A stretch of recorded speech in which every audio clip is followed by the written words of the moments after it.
Hi, நான் இந்த வீடியோல இன்ஸ்பயர் பண்ண விஷயம் என்னன்னா, ஒரு மில்லுல ஒரு முதலாளி ஒரு குதிரையை தங்க கடிவாளம் போட்டு அதை ஸ்பெஷலா ட்ரீட் பண்றாரு.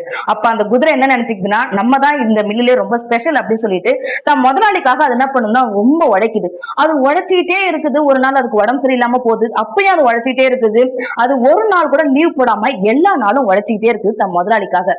ஒரு நாள் அதால முடியாம அது வலுவிழந்து ஒரு நாள் ரத்தம் கக்கி இறந்து போயிடுது. அப்ப அந்த முதலாளி பாக்குறாரு, இறந்து போயிடுச்சு, இதுக்கு மேல இதனால ஒரு யூஸும் இல்ல அப்படின்னு சொல்லிட்டு என்ன பண்றாருன்னா, அந்த குதிரையை தூக்கி போட்டுட்டு இன்னொரு இளம் குதிரைய அதே மாதிரி தங்க கடிவாளம் போட்டு அதை என்ன பண்றாருன்னா சுத்த விட்டுறாரு.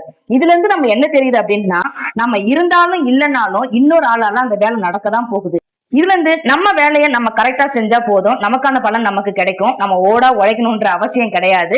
இதுதான் நான் புரிஞ்சிட்ட விஷயம். நீங்க எப்படி புரிஞ்சிருக்கீங்க அப்படின்றத கமெண்ட் பண்ணுங்க. இந்த வீடியோ பிடிச்சிருந்துச்சுன்னா லைக் பண்ணுங்க. தொடர்ந்து இந்த மாதிரி ஸ்டோரிஸ் கேட்கணும் அப்படின்னா என்னுடைய சேனலை சப்ஸ்கிரைப் பண்ணுங்க. Bye bye.